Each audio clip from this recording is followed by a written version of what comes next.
dalam sidang kedua Mahkamah Konstitusi dengan penggugat paslon nomor 3 Ganjar Mahfud. Nah, dalam sidang tersebut ada momen apa? Yaitu nampak Yusril Iza Mahendra mencoba mengklarifikasi pernyataannya yang pernah viral di media yang pernah dia lakukan terkait dengan pencalonan Gibran. Lalu seperti apa? Kita simak videonya berikut ini. Di dalam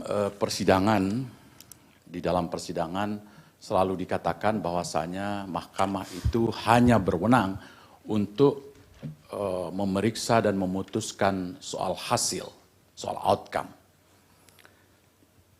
Padahal kalau kita merujuk kepada konstitusi, ya pasal 22E, kemudian undang-undang pemilu dan lain-lain, itu pemilu harus dilaksanakan dengan jujur dan adil. Dan kalau kita periksa di dalam konstitusi juga tidak ada kata kepastian hukum saja. Yang ada adalah kepastian hukum yang adil. Dan kata yang mengandung unsur adil di dalam konstitusi itu ada 21 kali. Sementara hukum itu ada 18 kali. Itu artinya para pendiri bangsa itu mengutamakan keadilan. Pertanyaannya Pak Pertanyaan saya adalah bagaimana menurut saudara apakah hanya Mahkamah Konstitusi ini hanya berwenang memeriksa soal hasil. Kalau hasil berarti katakanlah angka 10 dan 100 itu apa bedanya? Itu saya kira tidak bisa diperdebatkan lagi. Yang kedua ada seorang pakar ya hukum tata negara, Yusril Iza Mahendra. Dia di dalam wawancara dan di berbagai media dia mengatakan bahwa putusan nomor 90 Mahkamah Konstitusi itu cacat hukum secara serius, bahkan mengandung penyelundupan hukum. Ya. Karena itu dia berdampak panjang putusan MK itu. Sebab itu saudara Yusril mengatakan, andaikan saya Gibran, maka saya akan meminta kepada dia untuk tidak maju terus pencawapresannya. Saya mohon tanggapan dari saudara. Dan yang terakhir, saya minta pendapat dari saudara tentang bahwa hakim MK itu dalam memutus perkara, ya, dia itu rujukan utamanya adalah Undang-Undang Dasar 1945 dan keyakinan hakim. Ya, dengan demikian apakah undang-undang tidak menjadi penting bagi hakim Mahkamah Konstitusi? Karena dia adalah bukan hanya the guardian of Constitution, tapi dia adalah the guardian of Pancasila. Baik, saya kira itu. Terima kasih Yang Mulia. Dikumpul dulu Pak An. Dari termohon ada pertanyaan? Satu pertanyaan cukup. Terima kasih Majelis, Saudara Ahli. Pertanyaan saya adalah, apa makna hasil pemilu menurut ahli bila itu dikaitkan dengan pasal 6A Undang-Undang Dasar 1945, kemudian pasal 411, kemudian pasal 404, kemudian pasal 416. Apa itu? Undang-undang apa itu? Undang-undang pemilu. Pasal 418, pasal 419, kemudian pasal 421, pasal 422, dan pasal 423 tentang pemilu. Pertanyaannya tentang apa makna hasil pemilu menurut ahli berdasarkan pasal 6A Undang-Undang Dasar dan pasal-pasal yang kami sebutkan di Undang-Undang Pemilu. Terima kasih. Baik, dari pihak terkait. Terima kasih Yang Mulia. Sebelum menanyakan saya ingin mengklarifikasi ucapan Saudara Lutfi Yazid. Bisa dikontra dengan pertanyaan, mungkin keberatan Yang Mulia. Keberatan yang lain. Ya. Kata-kata yang mengatakan, andai kata saya Gibran, saya akan minta kepada dia, adalah kata-kata yang tidak logis. Andai kata saya Gibran, saya akan bersikap seperti ini, itu baru logis. Jadi yang saya ucapkan adalah, andai kata saya Gibran, saya memilih, saya tidak akan maju, karena saya tahu bahwa putusan ini problematik. Pertanyaan yang mendasar adalah kepada saudara ahli, adalah satu perdebatan yang tak berujung di dalam filsafat hukum. ketika kita mencari keadilan dan kepastian hukum, kita tahu al-adalah adalah substansi daripada hukum itu sendiri. Tapi ketika kita berbicara dalam konteks penyelenggaraan negara, kita tidak mungkin mencari sesuatu yang tak berujung, tapi kita harus mengambil sebuah keputusan. Bahwa betul putusan 90 itu problematik kalau dilihat dari filsafat hukum, etik, dan lain-lain. Tapi dari segi kepastian hukum, putusan 90 itu jelas sekali. Pertanyaan saya kepada saudara adalah, ketika saudara menginginkan mahkamah ini lebih substansi membahas sesuatu sampai kepada keadilan yang hakiki, pertanyaannya sampai kapan kita akan menyelesaikan persoalan ini? Kita tahu dalam filsafat hukum persoalan keadilan dan kepastian hukum itu sesuatu yang sulit dipertemukan, tapi ketika kita dihadapkan kepada kasus yang konkret, menurut saudara, apakah kita harus berdebat tentang keadilan yang tak berujung, atau kita harus mengakhirinya dengan sebuah kepastian hukum? Demikian pertanyaan saya. Yang Mulia. Ya, satu pertanyaan Pak Pari. Ya, terima kasih Yang Mulia. Pak Aan ya, Pak Prof. Tadi berbicara tentang dasar kewenangan Mahkamah Konstitusi untuk mengadili. Tadi sudah disempitkan untuk ada berapa frasa di sini belum, tidak dapat atau tidak ingin gitu ya melaksanakan proses-proses yang barangkali seperti yang telah dikonstatir oleh saudara ahli tadi. Sehingga dengan demikian mahkamah dipaksa untuk barangkali mengambil alih persoalan-persoalan seperti itu. Tadi menarik yang disampaikan oleh saudara ahli sepanjang menyangkut dengan bagaimana mengalirkan atau mengimplementir ketentuan pasal 22E, pemilu dilaksanakan dengan cara langsung, umum, bebas, rahasia, jujur, dan adil. Pasal 6, pasal 22E ketentuan ayat 6 mengatakan hal-hal yang berkaitan dengan pemilu diatur lebih lanjut dengan undang-undang. Yang ingin saya tanyakan kepada saudara ahli adalah dasar untuk membangun tafsir yang dikemukakan tadi. Tadi juga sudah disampaikan penyelesaian perselisihan umum tentang hasil pemilihan umum, ya, tentang hasil ya. Tentang hasil itu sebenarnya bukan bahasa, bukan norma undang-undang, tapi norma konstitusi. Sebagaimana yang kita jumpai dalam ketentuan pasal 24C ayat 1 tentang hasil. Perdebatan akademik maupun politik juga menunjukkan tentang hasil pada saat itu. Jadi ingin saya tanyakan kepada saudara ahli adalah bangunan argumentasi yang dikemukakan pada hari ini itu didasarkan pada tafsir apa? Apakah original intent ataukah tafsir futuristik yang ingin dibangun untuk dikembangkan dalam persidangan ini? Mohon penjelasan. Terima kasih. Baik, dari Bawaslu. Yang Mulia, untuk ahli pertanyaannya, ada gium pemilu adalah predictable in process, unpredictable in result. Semua penyelenggara akan terkait dengan kepastian waktu dan proses yang akan dilakukan. Dengan keterangan ahli tadi, bagaimana kemudian menerapkan proses kepastian hukum ini dalam keadilan. Sedangkan keadilan ada 3 hal yang harus dituju. Manfaatan, kepastian, dan akhirnya keadilan. Kata keadilan inilah yang kemudian terdiri atas 2 itu. Bagaimana pendapat ahli? Terima kasih Yang Mulia. Baik, dari Hakim. Pak Arsul Yang Mulia, silakan. Terima kasih Yang Mulia Pak Ketua. Terima kasih untuk keterangan ahli. Saya sedikit saja. Dari apa yang ahli sampaikan dalam paparan tertulis, ahli mendorong agar mahkamah melakukan judicial activism. Itu di satu sisi. Tapi di sisi lain juga ada pikiran-pikiran, pandangan-pandangan bahwa mahkamah juga perlu melakukan judicial restraint. Nah, saya ingin tanya dalam konteks antara judicial activism dengan judicial restraint itu posisi mahkamah kalau menurut ahli sebaiknya seperti apa? Ya, apalagi mahkamah seperti yang tadi disinggung oleh Bawaslu itu dibatasi oleh legal framework tertentu seperti menyelesaikan perselisihan ini dalam waktu 14 hari. Terima kasih. Silakan Pak An, singkat-singkat saja jawabnya. Baik, terima kasih Yang Mulia. Mohon izin menjawab. Pertama, pertanyaan dari Pak Lutfi. apakah hanya hasil? Jelas tadi dalam paparan saya sampaikan bahwa tidak terbatas pada hasil.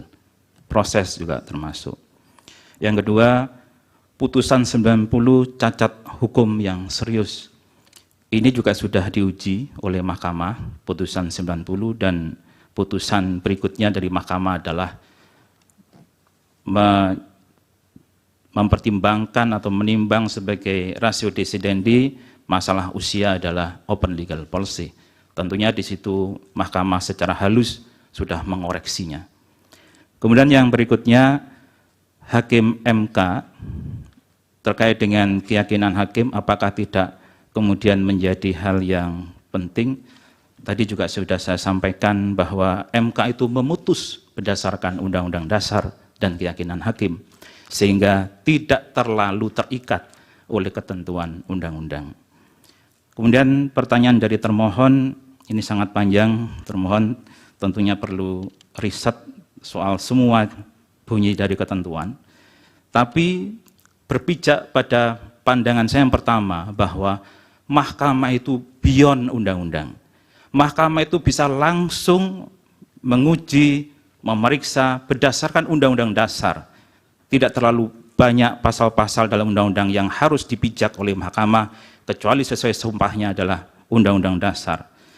Kalau kita lihat pasal 6A Undang-Undang Dasar, pasal 6A Undang-Undang Dasar sudah jelas bahwasannya Presiden dan Wakil Presiden yang memperoleh suara lebih dari 50% dan seterusnya. Ini memang menyebut angka. Tidak mungkin tidak menyebut angka, karena adalah suatu pemilihan dan vote satu suara dihargai oleh negara.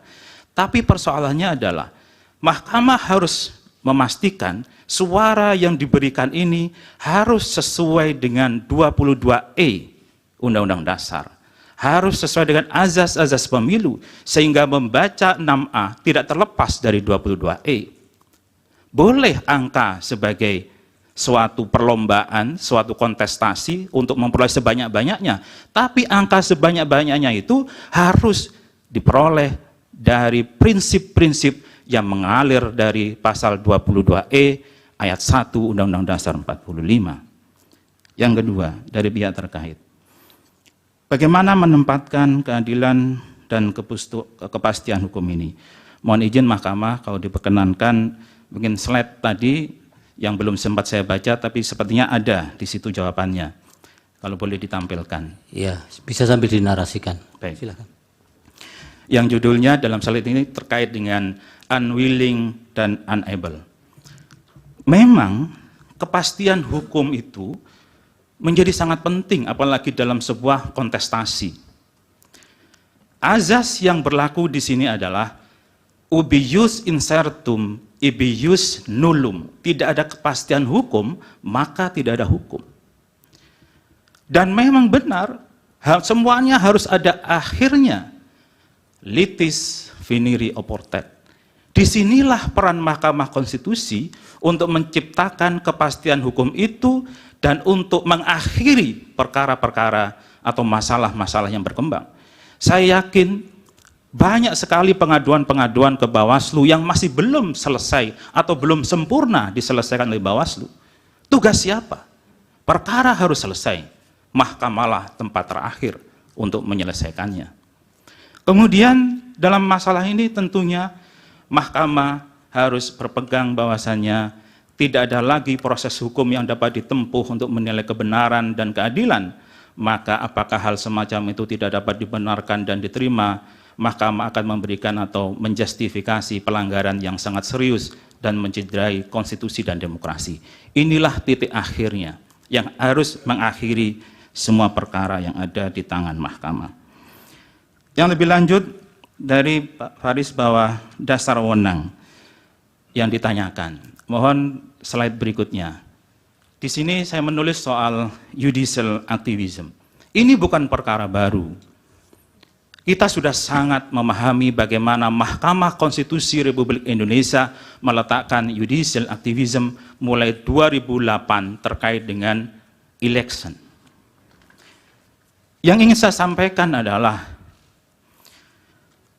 hal-hal yang sebenarnya kosong, vakum di dalam undang-undang dan peraturan perundang-undangan diisi oleh Mahkamah Konstitusi. Mahkamah melakukan tafsir, yaitu apa di sini? Menurut saya adalah living constitution.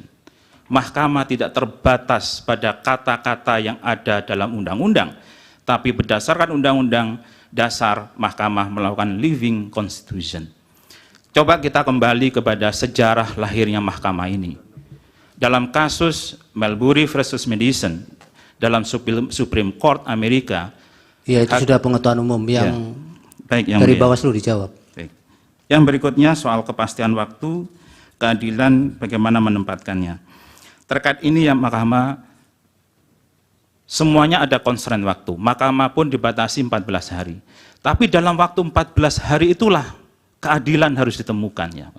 Tidak kemudian kita berargumentasi waktunya kurang sehingga keadilan diabaikan. Sehingga constraint waktu yang diberikan pada Bawaslu dalam penyelesaian, misalnya dalam waktu sebelum 10 hari sejak pemungutan suara sudah harus ada putusan Bawaslu. Kalau tidak akan berguna putusan Bawaslu. Bawaslu tidak bisa memerintahkan PSU misalnya. Ada suatu TPS, bukan di pemakaman tapi di pemukiman. Ternyata pemilihnya adalah orang yang sudah meninggal. Oleh Bawaslu dinyatakan bahwa betul ini ada pelanggaran. Tapi ketika diputus Bawaslu lebih dari 10 hari saat pemungutan, tidak bisa dieksekusi. Seharusnya kan PSU. Nah, ini memang keadilan yang harus diletakkan dalam kepastian hukum. Makanya dalam Undang-Undang Dasar disebutkan bahwa kepastian hukum yang adil.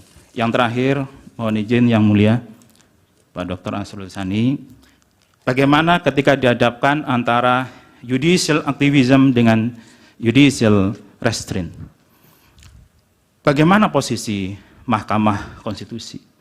Mahkamah dalam beberapa putusannya memang kadang-kadang mengambil posisi judicial activism, tapi kadang-kadang Mahkamah mengambil posisi judicial restraint. Saya pernah meneliti soal rasio desiden di Mahkamah ini, tapi dari sisi benang merahnya saya melihat Mahkamah Konstitusi berani melakukan judicial activism ketika terjadi tanda kutip kedaulatan hukum. Ada sesuatu yang sangat mendesak di bidang hukum yang Mahkamah harus hadir. Misalnya, ada condition intolerable, kondisi yang tidak bisa ditolerir, sehingga kalau Mahkamah tidak memutus, maka penyelenggaraan suatu election akan mengalami pertentangan dengan pasal 22E. Itu yang diambil Mahkamah di kasus Jawa Timur 2008. Atau juga Mahkamah melihat bahwasannya telah terjadi pelanggaran persyaratan. Ada seorang WNA kemudian mencalonkan diri sebagai kepala daerah. Kalau Mahkamah tidak hadir, hanya mengandalkan bahwa prosesnya sudah selesai, seharusnya Bawaslu dan KPU menyelesaikan di tingkat bawah, tetapi tidak jalan, Mahkamah hadir untuk memutus bahwa diskualifikasi. Tidak mungkin kepala daerah itu warga negara asing. Tidak mungkin kepala daerah itu belum waktu 5 tahun setelah dipidana, kemudian menjadi kepala daerah. Tidak mungkin kepala daerah ketika hukumnya masih lama, mantan terpidana. Ini Mahkamah hadir dalam posisi-posisi yang intolerable. Ya, Pak An, sudah cukup. Terima kasih. Yang ya. Baik, terima kasih Pak An keterangannya. Dari ahli nanti mudah-mudahan bisa menjadi pertimbangan Mahkamah di dalam mengambil keputusan. Nah, bagaimana nih menurut Positive People atas statement dari Yusril Iza Mahendra di dalam sidang tersebut yang mencoba mengklarifikasi terkait statement atau pernyataannya terkait pencalonan Gibran? Silahkan tulis di kolom komentar. Jangan lupa subscribe dan follow. Terima kasih.